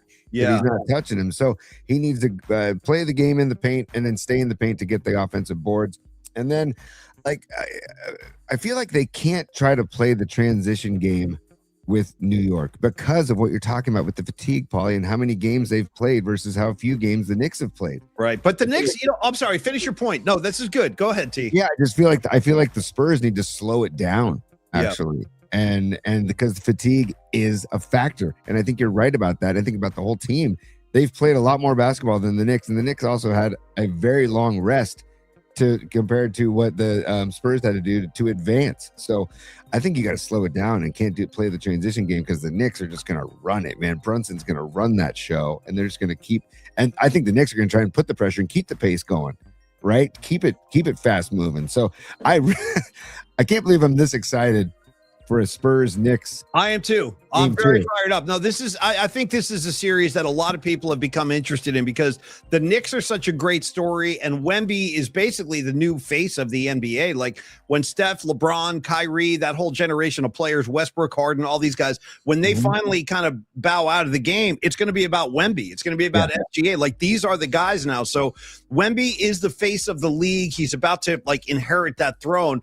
But, listen, everything you said is on point. Like, think about the end of the fourth quarter, Tony. The Knicks outscored San Antonio 11-0 in the final 2 minutes. Really bad possessions for the Spurs. The final minutes, really bad. Not really bad shots. Not much patience. So I agree, Paulie. The final minutes, and I actually was reading a cool article by a San Antonio sports writer today. I forget his name. I apologize, but he was breaking that down, saying the Spurs need to clean it up in the final minutes of the game. And if they're ahead, they need to friggin' foot on the gas. Because the Spurs had, I think, a 14-point lead in game 1. And it's that goes to show, though, this Knicks team, man. They don't care. There's no lead that's safe. They were down 22. They were down 22. There's no lead that's safe with them. It's wild. No, and that's what I really enjoy about this Knicks team is how relentless they are. And they don't care. You could be winning by 20 plus points and think all right, we got this. You cannot take your foot off the gas for a second against the Knicks because they will turn it against you and hurt you. Tony, think about this. That Knicks win last night, 105-95, that was their 7th straight road playoff victory by more than 10 points. Jesus. So they're not only winning on the road, they're winning big. Like they're winning big by more than 10 points, 7 straight road playoff games. It's truly remarkable what this team is doing. So Brunson had 30 last night. Josh Hart, he's going to start scoring. He didn't score it. He had 3 points last night, but he had 15 boards. And then Karl Anthony Towns, kind of the unsung hero because he really took it to Wemby, unlike I've seen anybody take it. Karl Anthony Towns wants it. He really, really wants. He's from New Jersey. And he grew up a Knicks fan. So it's like one of those things. He's playing for the team he grew up watching. And I think he's going to have a great series. Last night was a great start for him. And keep an eye on Karl Anthony Towns and how Wemby responds. I'm with you, T. I can't wait for game 2. Bring it on. Dude, me too, man. I'm really excited. Paulie. The rules are there ain't no rules. We are in the middle of a Tony's top 3, but I do want to alert people. I'm going to deviate from the top 3 for just a second to let people know first and third for the Brewers. Bottom of 5th, 2 outs, first and third for the Brewers. And we got, I can't tell who's hitting. God, I need readers, man. Gosh darn it, I can't tell who's hitting. I apologize. But anyways, I'll keep you guys posted. Let me throw something at you real quick. And I've seen this repeatedly on the board here. I think it was, I don't want to say the wrong thing. I forget who posted this, but somebody just posted, guys, don't forget about Greg Popovich. He's still there in the shadows. He does work with Wemby, and I've seen this more than once. There is a theory that the Spurs are going to come out in game 2 and be incredibly physical with the Knicks. The problem with that is, you guys, I think the Knicks thrive on that. Philly tried that. Philly wanted to get really physical with the Knicks, and the Knicks torched them. So that might be a strategy, and I love Popovich. He's one of the great basketball brains of all time. But I don't know that the physical thing is going to work with the Knicks. I'm just throwing it out there. Big Al said it. Thank you, Big Al. I saw you. Yes, that's Big Al and Chico that said that. I don't think that's going to work against the Knicks. I think the Knicks thrive on physicality. So you can try it, but I don't know if that's the answer. I'm excited for game 2 for many reasons. I'd really to see how the Spurs respond. Right, I'm really excited, and I'm rooting for the Knicks to win the series. But like I said, I want a long series just because I don't have a dog in this fight, and I'm curious to see how the Spurs respond. And I got to give Pine Needle some credit in the chat. He brings up a good point. He says that the Spurs had one of their worst shooting nights, and they were still up by 14 in the third quarter. They won't shoot that bat. They won't shoot that bat that poorly again. So that is a factor too. If they can turn up the heat and make some buckets. It could be a different ball game, and maybe when they have that lead, man, that's when you have to really just try and put them away, man. Giants out of the inning, by the way, got out of the inning, ground ball to Adames, fielder's choice to second base. So we're out of the inning. What's the score? Going to the top of the 6th, 6-3 in Milwaukee. There we go. Paulie, number 3 in Tony's top 3. And we have a Stevie B Super that we can get to. It's about New Jersey. We'll get to it in a sec. Okay. I apologize, the ADD, but again, I think I'm undiagnosed as a child. It's okay. Me and you both, dude. Now, if only I knew that term when I was in high school, I would have been like, guys, it's not me. It's the ADD. You got to give me a break. I'm like a special case here. I need some consideration. I would have used that to my advantage like you wouldn't have even believed. I'm like, you know what? You might want to give me like 2 hours to take this test. I got ADD. Give me a break. How about the fact that I always think I got to make a to-do list, and then I forget to make a to-do list because I get distracted about other things instead of writing my to-do list. Not bad. Try this one on for size. Try this on for size. I'll do this today probably 2 or 3 times. I'll be like in my bedroom, right? And then I'll be in the bedroom and I'll be like, oh, because I write a lot of notes. I know this is not the best method, but I keep notes on little pieces of paper. Let me see if I can find some. Here's something. I just keep notes on paper like all over the place. Here's some more. Yeah. Knows what this is. I got phone numbers. Look at this. I got numbers. Notes. I got notes everywhere. So I'll be like in my room and I'll think of something like, oh, dude, you know what? I got to tell Tony, blah, blah, blah. Yeah. And I'll walk into the kitchen where I keep all my notes. And by the time I get there, I forgot what I wanted to write down. Boom. Happens all the time. All the freaking time. And I'll walk in there. I'll be like, wait, what am I doing in here? Yeah, but then Paulie, when you're thinking, what was I in here for? Then you see like, oh, there's the black pepper that I needed for my eggs. Oh, okay, I'll go. Oh yeah, I wanted some toast with my eggs. I got to do toast.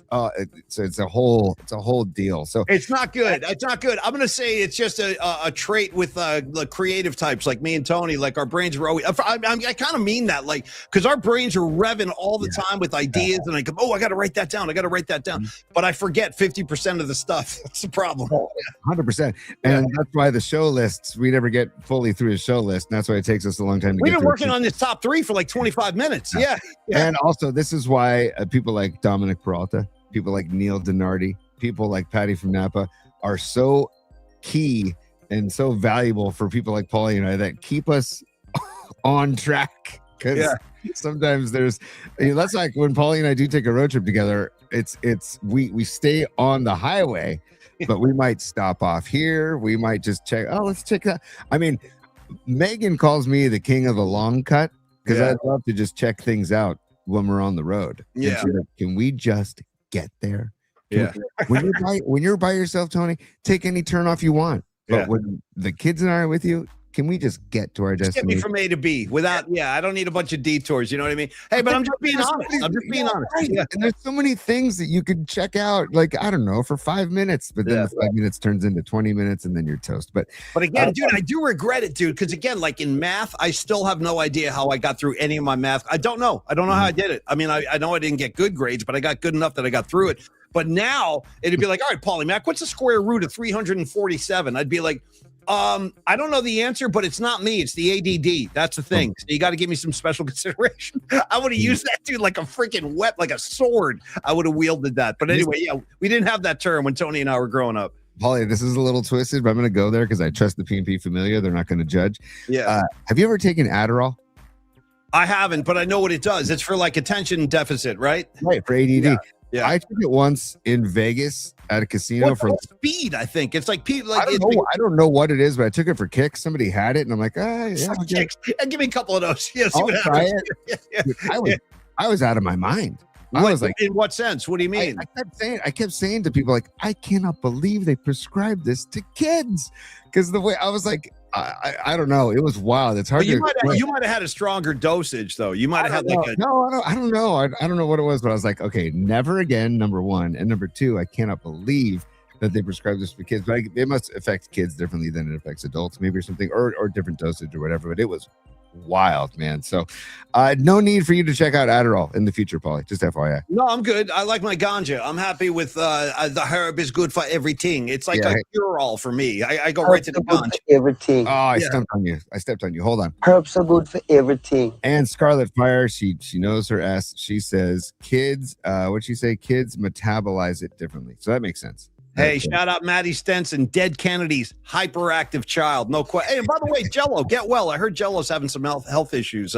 One time, almost mayor of San Francisco, Jello Biafra. He ran for mayor in the 70s, and he got some freaking votes. It was nuts. He was like third in the thing.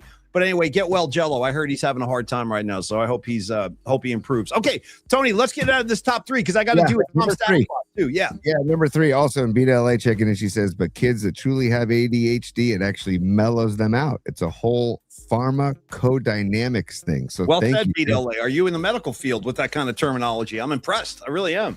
And Soccer Bowl, if you're giving reference to institutionalized by suicidal tendencies, then tip of the cap, buddy. Yeah. Tip of the cap. Mom, no, I'm not on drugs. I'm just thinking, Mom, you know? Yeah. All I wanted was a Pepsi. She wouldn't give it to me. All right, anyway, Tony, go ahead. Okay, number three. Tony's top 3. I'm watching the Brewers this morning. I'm like, oh, what's a fun top 3? Number 3 that's not sports related. This is kind of sports related, but it's not about the X's and O's. I think that the Brewers have top 3 best logos in all of sports, with the B and the M that looks like a glove, baseball glove with the baseball in the logo. Yeah, it's old school. Yeah, It's a phenomenal logo. So I just wanted to ask you, what do you think is the best? Wow. What do you think the best logo in sports is? Wow, dude, this is, oh my God. I have a runner up to my Brewers. If you want to talk about, I'll just pull. I mean, come on, just to give some love. While you're thinking, Paulie, I just want to show the Brewers logo to remind everybody. Best logo. Whoever came up with that logo is just spot on, man. That is a phenomenal logo. I love that logo. I was seeing it on their hats today, and like, that is such a badass logo. Rocky New Era, yes, minor league counts. Sure, minor league counts. The Chattanooga Lookouts, their logo is pretty sweet. It's just a couple of big eyeballs. I do like, okay, if we can go minor leagues too, I'll tell you one. I mean, I don't know if I have a favorite. I would actually really have to think about that. It's a really good question. Right. I always like the Richmond flying squirrels because there is like a squirrel like flying through the air. Like I like that. It's just kind of ridiculous looking. So I like that. Shout out to the flying squirrels. And I'm always thinking comedy first. Like my brain always goes like, all right, what's funny first? And what always made me laugh as a kid, because how could you take this seriously? You would see this and be like, really? You're coming at me with this? Which is the 70s San Diego Padres, like the Friar in his like robe, and he had like a bald head. I think he had his fists up or something. Do you remember that? The Friar? Oh no, he was swinging a bat. I think it was like a brother, like, you know, a brother in the robe, and I believe he's swinging a bat like on his follow through. It's the most ridiculous looking logo of all time. If you can put that up there, Tony, let me know, and you guys will see. It's absurd. Yeah, it's a great logo. So stand by. Let's see if I can pull this up here. Come on. There it is. Stand by. I used to see this, and I'd be like, Dave Winfield is coming at me with this freaking thing on. Like it was hard to take it seriously. All right, that guy. Yeah, look at that. I mean, dude, I don't know. It's kind of comic to me. That's freaking awesome. I love it. That's freaking awesome. And dude, look, if you go back, you see he's wearing like sandals. He doesn't even have shoes on. He's wearing freaking sandals. Yeah, he is wearing sandals. And then here, Paulie, I'm going to share one other logo that I think is well, I'll just share it, and then we can discuss it. But my favorite logo, other than the Brewers logo, is that. Oh, the Whalers. Yeah, dude. Shout out to Paulie Mack. I got thrown out of the Hartford Civic Center at a Rangers Whalers game. A bunch of us hooligans, we drove up to Hartford. It's like 2 hours from New Jersey. And Rags, I was with like Dougie, Ted Roundy, a bunch of, usual suspects, Mike Duffy. And what happened was, this is a true story. And we're rooting for the Rangers. We're at the Hartford Civic. I also saw the Jerry Garcia band at the Hartford Civic Center, by the way. That was a really good show. But nice. We were sitting so high up in the building that a few rows behind us was the Hartford Whaler broadcast booth. So one of my buddies, this kid's name, Scarlet Fire, goes, Mike Duffy is a problem. 100%. 100% he was you have no idea, Scarlet Fire. No freaking idea.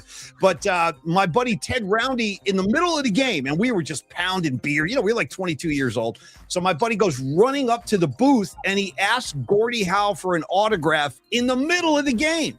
And security saw this, and they dragged all of us out of the building. We all got thrown out. So I've been thrown out of a Whalers game. That's on my resume. Yes. I mean, they covered the H, they covered the W, and they covered the whale tail. I mean, that is just a brilliant logo, man. And a very unusual color scheme, blue and green. Like I don't know that I can think of any other teams that come at you with a blue and green. But these guys, my Seahawks, dude, my Seahawks, blue and green. Come on, fair enough. My Seahawks, yeah, nice, dude. Come on, my Sam Darnold Seahawks. And because people are giving love for this logo on the chat, I'm gonna share this. And I know we've got some fans in the PNP Familia that are fans of the Portland Pickles, dude. The Portland Pickle. That is a very strong logo too. Portland Pickles. And I think it's independent baseball up in Portland, Oregon. I'm telling you what, man.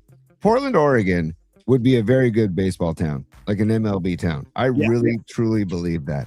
I don't know why they don't do it. I wish it would happen. I would rather see the A's in Portland than Las Vegas. 100%, Paulie. That is a great call. I would back that. I would absolutely back that. I'm done with Vegas all of a sudden being the mecca of everything. It's a bleep hole, dude. Like it is. No, it really is. I'm with you on that, man. Why is Vegas all of a sudden the most attractive place in the world to bring everything? I don't get it, man. The weather sucks. It's a freaking desert. You got nothing but the strip. You go outside the strip. I mean, I know Henderson is exploding. I know, and people are moving there. You got to stay inside for 4 months a year, dude. Like, it's like 125 degrees in the summer. No joke. Like you literally can't go outside. It'll kill you. It's so hot there. Yeah, dude. Anyways, we don't have to go on that soapbox, but it just ticks me off that Vegas is like, the baseball. Good luck with that. Good luck with that, Fisher. F. John Fisher again. This is the F. John Fisher portion of the show. Sorry.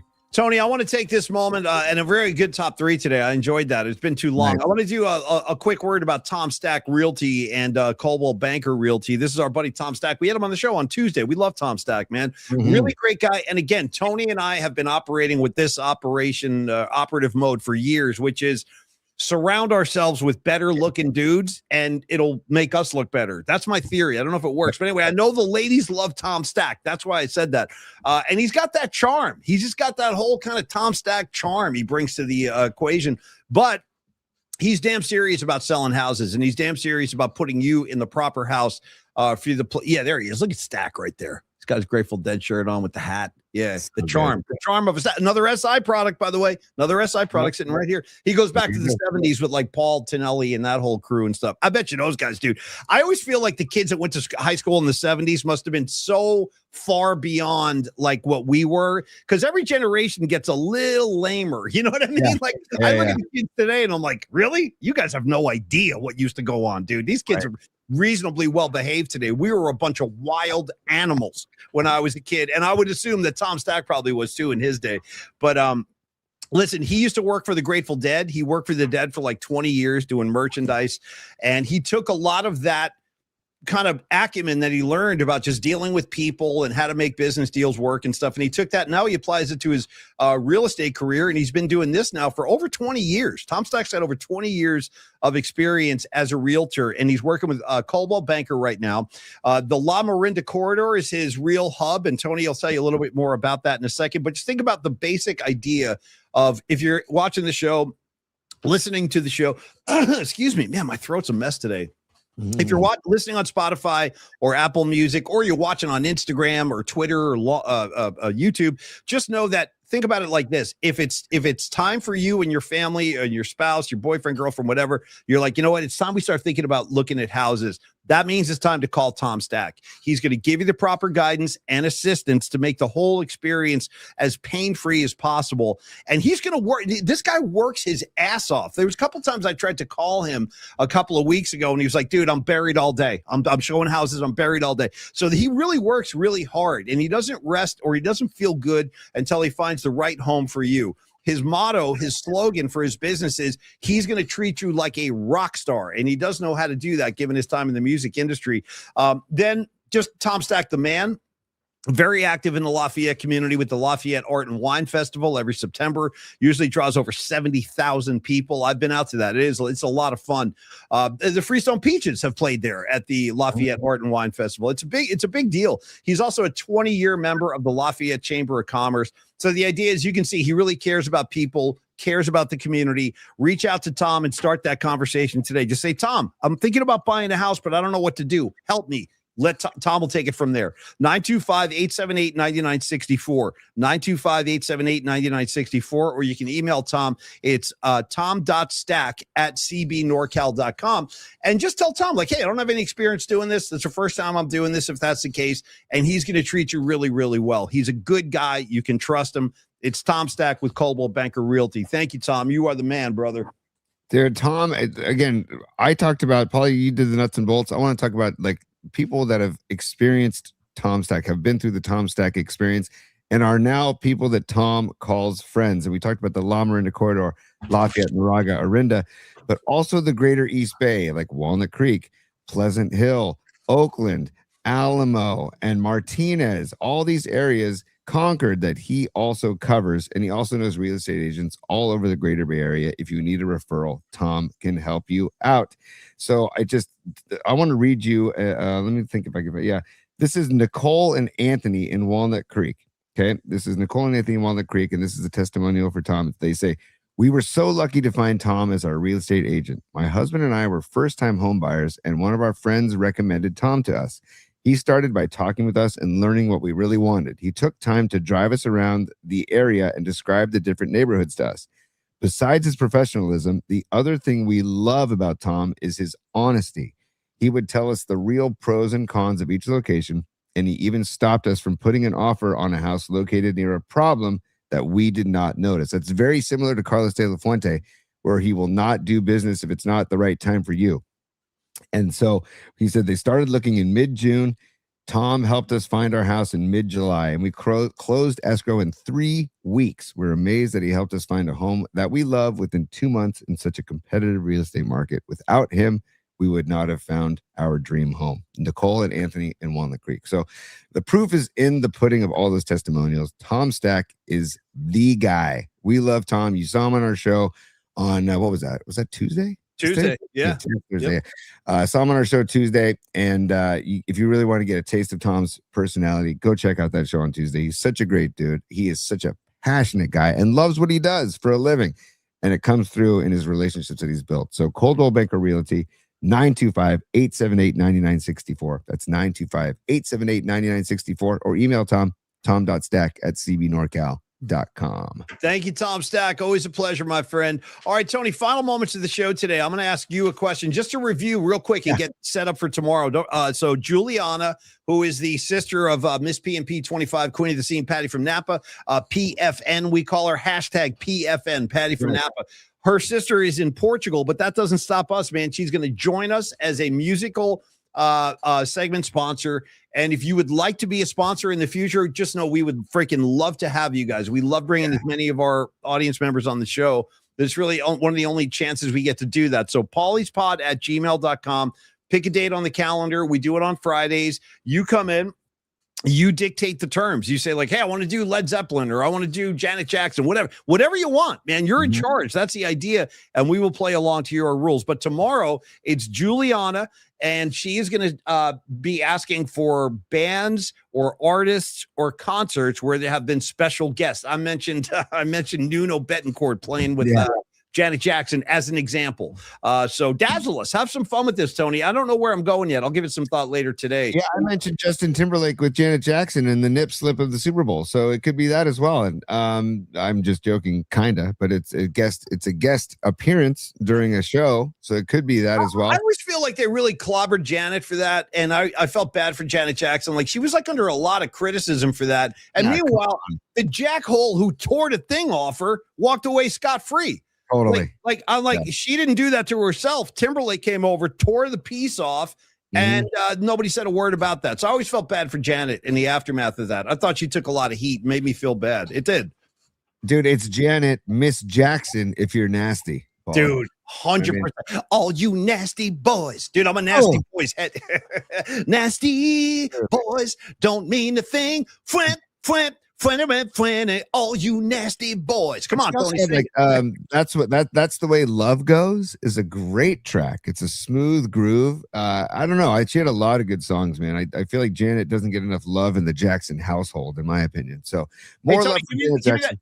I'm sorry. Give me that. Every time you do this, it makes me laugh. Give me that Michael Jackson ballad. What's the name of the track? Why? Yeah. That is human nature. Human nature. Why? Great melody. Yeah. Tell them that it's human nature. Thank you. Dude, by the way, Tony, have you seen the new movie? It's supposed to be pretty good. Michael Jackson movie. Yeah, I know. Yeah, I know. I'm throwing this out there. Check this out. Maybe this will change your mind. I was kind of blown away when I found this. I haven't seen it either.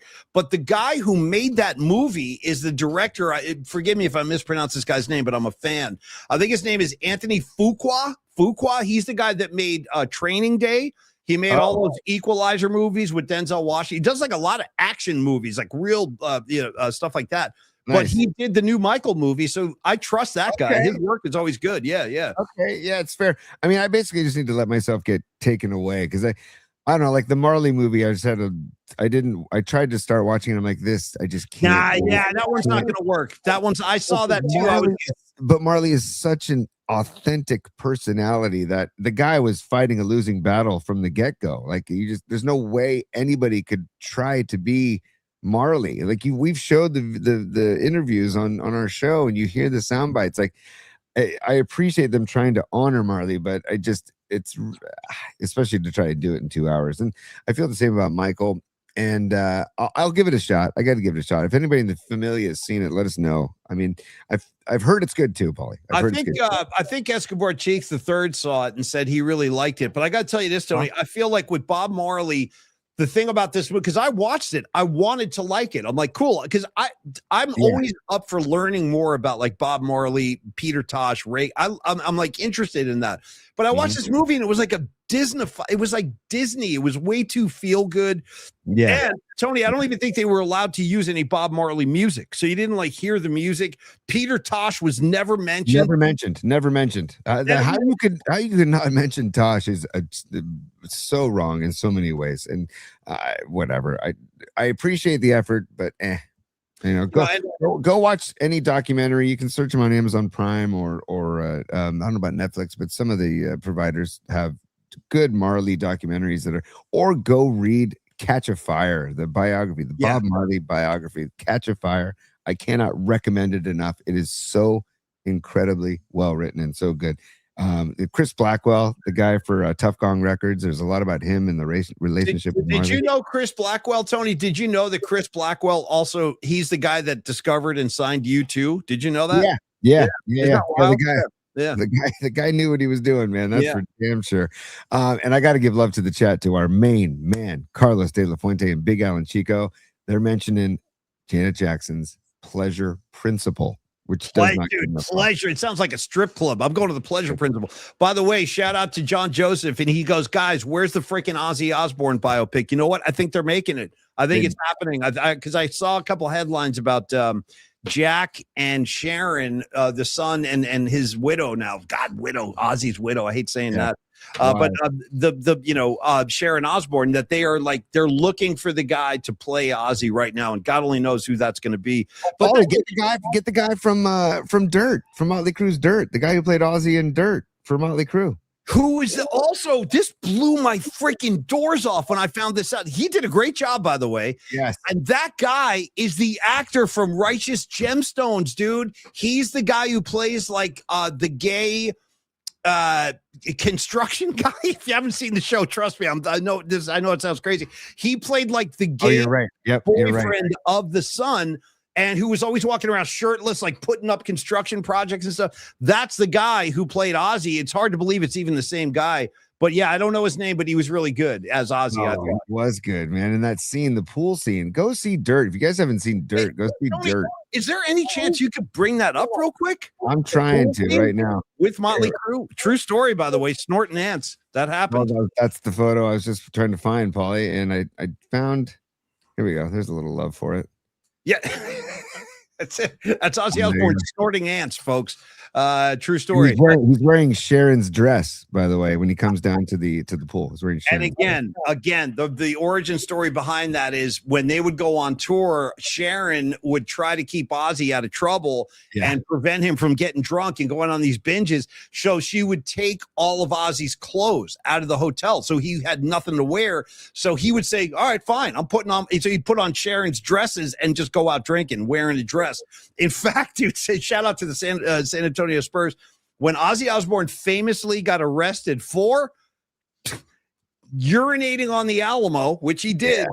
Let's keep in mind, he was wearing one of Sharon's dresses when they arrested. Could you imagine, dude, the Texas police rolling up on that? A freaking drunken Brit in a dress pissing on the Alamo. That's like, it's one of Ozzy's, only Ozzy Osbourne, folks. God bless him. Rest in peace. Stand by, Paulie. Just stand by for a moment. We're gonna indulge ourselves here, if you don't mind. Beautiful. Yes. Yeah, if you don't mind, stand by. Let me just make sure the volume's all the way up. With your Uncle Oz, Paulie. I miss him so much. I do. I really miss Ozzy, man. Go ahead. It's like a piggy bank in there. Go on. Go on. All right, he goes, I'll leave it here for later. Throws it on the ground. It's like a piggy bank in here. Come on. Sticking out of his cheeks. I don't know if you guys like that. And then the and he like groans. Come on, boys. Come talk to your Uncle Oz. Have a talk with your Uncle Oz. All right, dude. Let's get out of here. Let's finish up today. I want to do a Carlos De La Fuente and Flex Funny. Paulie, stand by, please. Give us the loose. Give us the loose.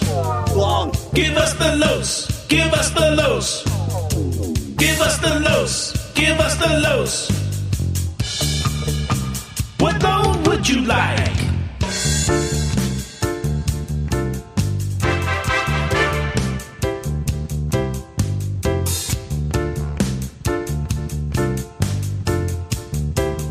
Give us the loose.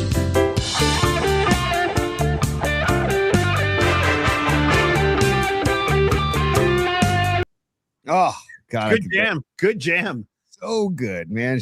David Shanklin, NorCal Refrigeration and HVAC, man, bringing the heat. By the way, Paulie, just another news flash from the Robot Center sports desk. We have bases loaded, Giants, no outs, and Ron Wotus in full effect, dude. He holds up Jung-Hoo Lee at third base, and Jung-Hoo Lee was going. He was dead red going, and Wotus went down the line and said, put on the brakes, young fella, and they went back to third. So now we have bases loaded, no outs. Hector Borg, dare I say, might have sent him. Oh, probably. Yeah, go. He's giving him the freaking windmill. Yeah, let's go. It really does calm my nerves seeing Ron Wotus at third. I'm like, okay. Sorry. Yeah, no, but Wotus is just interim because it's not Pettis yet. So Big Alan Chico, I hear you. Gary Pettis. Oh, dude. Hold on a second, man. Bombs away. Dude, who is that's Haas? Did Haas just hit a grand slam? I think Casey Schmidt. Oh, no, it's Haas.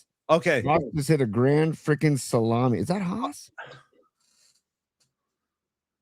Yeah, it is. That is wow, dude. Look at that. All right, I want to go watch this. Tony, give me another bombs away real quick. Give me another bombs away. Haas, by the way, wearing Dwayne Kuiper's number 18 and Matt King's number 18. Stand by. Bombs away. What is it with the Giants and grand salamis this year? Wild, dude. It's just nice to see the Giants playing productive baseball, scoring runs, bringing guys in off the bases. This is good. I want to go watch the end of this game. So we'll wrap up right after this Carlos De La Fuente spot with Flex Funding, of course.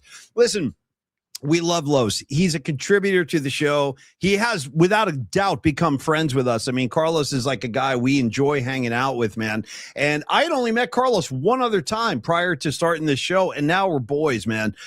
Carlos and Flex Funding, he is the man when it comes to money issues, money questions, improving your financial life, your financial goals. He is when it comes to private money loans, when it comes to adjusting your mortgage, we're talking like reverse mortgages. He can do so many different things to benefit you.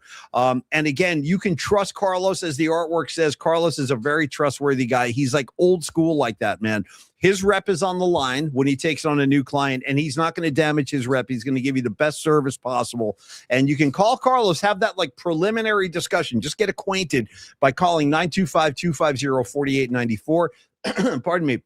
You can always email Carlos as well. It's Carlos at myflexnow.com. Keep it in mind, too, Carlos is a broker. And again, the advantage of using Carlos as a broker as opposed to a lender is that Carlos is a one-stop shop. He's got all kinds of loan programs he can bounce off you and talk about. Here's something great for older folks. Man, my throat is taking a beating. I don't know what's going on. Paulie, you need a Luden's cough drop. Or you need to head to the hills, head to the mountains for a Ricola. That's my bread. Tony, you know I don't go to a dead show without a pocket full of Ricola, dude. I'm a Ricola head. In the middle of a show, I'll just give Tony a Ricola. No words passed. And it's a refreshing. And I'm the gum guy. I always carry gum at shows, and Paulie carries the throat lozenges. Because I'm always screaming. I almost lost my voice at the Bruce gig in DC. I was screaming so much. I always got the Ricola.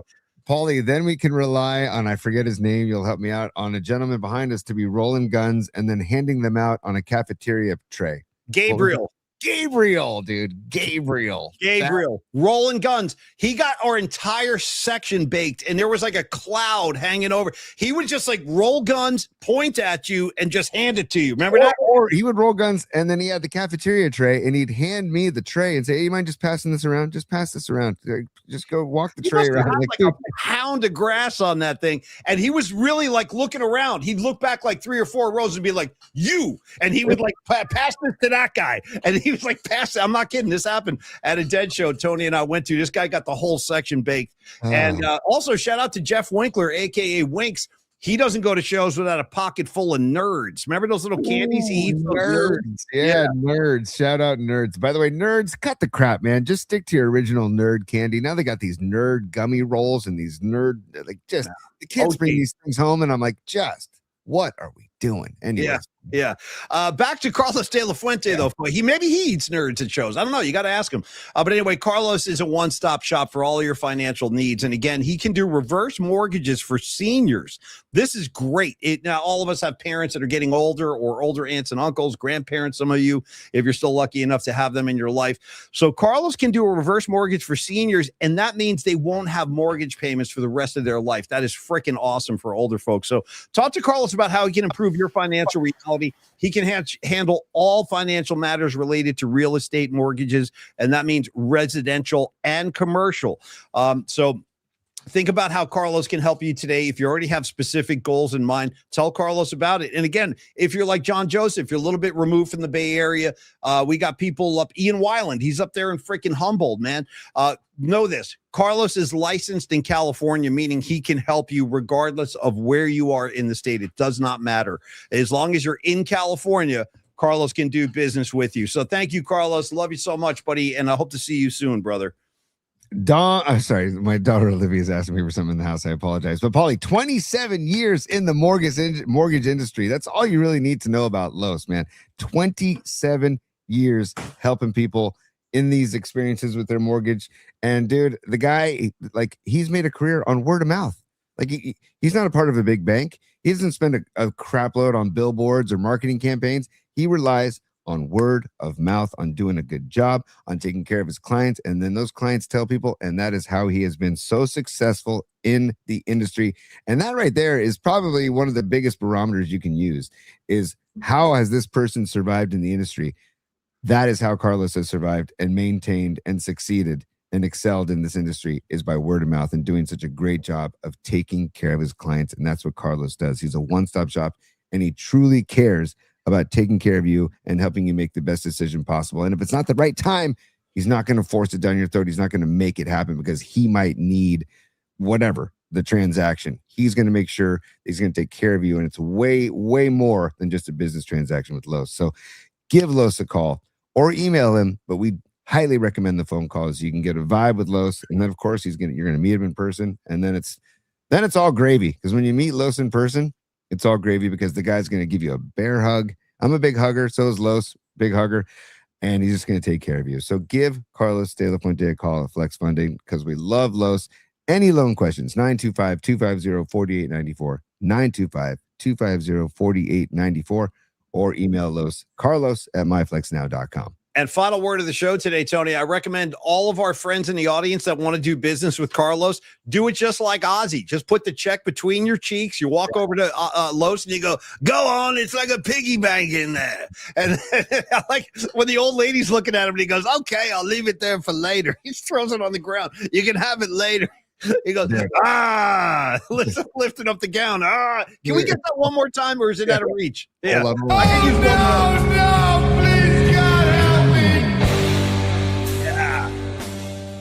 All right, let me find the piggy bank, Paulie. Stand one by. more time. It's like a piggy bank in there. I will. There it is. Oh, my God. Stand by. One more time. Sorry, folks. I'm amused to no end by this. Last word of the day comes from your Uncle Oz today. Yeah. No, there we go. All right, stand by. Okay. I'll share this bad boy, and then we'll get it loaded for everybody. It's a good way to end the Thursday. Giants are ahead 11-3. I mean, granted, it's not in the books yet. No, I want to see the end of this. Yeah, I want to go watch it. Oh, here we go. Yeah. And, oh, dude, look at the old couple. Like, who the hell? Look, and there he is in Sharon's dress. Coming out. It's like good. Sharon's dress. This is just gold. Oh, dude. Look at the guy with the hat. We're getting out of here, honey. Grab your stuff. Yeah. Oh, the best. Go on. Best. Put his arms out. Jinx are on me. Yeah, it's just the best. Miss you every freaking day, Ozzy. My goodness. And I'll say last thing of the show today is when he's talking to the Motley Crue. True story, by the way. This is all true. This all happened. This is Ozzy with Motley Crue opening for him in 1983. And they're hanging out at the pool, and he goes to Tommy Lee, goes, hey, Tommy, give me your straw. I fancy a bump. I fancy a bump. And Tommy Lee's like, okay, here's a straw. And he goes, we don't have anything, though. And he goes, I said, I fancy a bump. And he goes on his knees and starts snorting ants, dude. It's insane. There's a true story. God bless Ozzy, man. Made our lives a lot more fun. That's for damn sure. Paulie, Patty from Napa is asking, what is that movie called? That movie is called simply Dirt. Yeah, it's And on Netflix. It's on Netflix. on Netflix, and it's based on the book, the Motley Crue biography called Dirt, and I thought it was good. I thought it was a good, realistic look at that part of Motley Crue's history. I thought it was well done. I totally agree with you, Paulie. Yeah. I read the book too. Paulie, you gave me the book, and I read it, and it was a page turner because of all the stories these guys are telling. I mean, it is wild stuff that these guys lived through in the 80s, and but the movie is good as well. So enjoy either. Just look for it's the dirt. Sorry. The Dirt. Yeah, Tony, I like that kid who plays Vince Neil too. He kind of looks like him with the hair and stuff, laughing at Ozzy. Yeah, that's great, 100%, man. 100%. All right, kids. Well, really fun show today. Thanks for spending some time with us. So let's go watch the end of this Giant game, and then we will be back to round up the week and end the week with our high noon show. Again, we have Julie Bug, I believe is the official handle, coming at us from Portugal. We look forward to that. And I want to say thank you, Wavy Davy. Thank you, Miguel, Karen Bell, Patty, Stevie B with his Knicks, man. I'm feeling your vibes, Stevie B. Pine Needle, Ian Weiland. I see Chuck is out there too. Big Al, Rags. We love all you guys. Thank you for supporting the show. Creator Tony, take us home. We'll see everybody tomorrow at high noon. All right, stand by, Paul. This is in honor of the Grand Salami. Bombs away. And this is just advice for everybody as you carry on Thursday. We would all like to be able to live an uncluttered life, a simple life, a good life. There we go, Paulie. Sounds good to me, Jerry. Sounds good to me, bro. Yeah. Whatever, Paulie. And hey, congratulations to, oh, come on, don't do this, really? Tony. Yeah. Hey. Right. Okay. Hey, Tony. Yeah. Tony, you got yourself a couple of W's in Milwaukee. Business hours are over, baby. It's business. It's business time. Class dismissed. All right, kiddies. Great spending time with you guys today. What's up, Red Zone? Good to see you. Gravy. Hope you had a good birthday, Gravy. And Soccer Bowl's in the house. Yeah, man, that's my guy. What's up, Santa Cruz Mafia? We say what's up to Shank as well, man. We were rocking the Low Steve theme song today. Always having a good time. Scarlet Fire. Go, New York. Go, New York. Go. I saw you post that. I saw that. All right, you guys have a great Thursday. Anybody watching the Stanley Cup? I got to be honest with you. I don't care. I don't care about the Hurricanes, and I don't care about Vegas, so I'm not really dialed in. But if you're watching the Cup, hope that goes well for you. Let's hope the Giants can hold on to this one, and we'll be back tomorrow at high noon. Everybody have a great Thursday, and cheers, y'all. Hey, Paulie, and also we were talking about New York songs with Scarlet Fire earlier today in honor of the Knicks. Go check out An Open Letter to NYC by the Beastie Boys from the album To the Five Boroughs. That's my recommendation to end the day. Also, congratulations to Your Mom is Cool, also known as Mark Wiseman. The class dismissed, Paulie. Truly, class is dismissed for Mark. School's out for summer. He just finished his final. So congratulations, Mark, and congratulations to all students and teachers that are about to start your summer. Peace, y'all. See you at high noon tomorrow.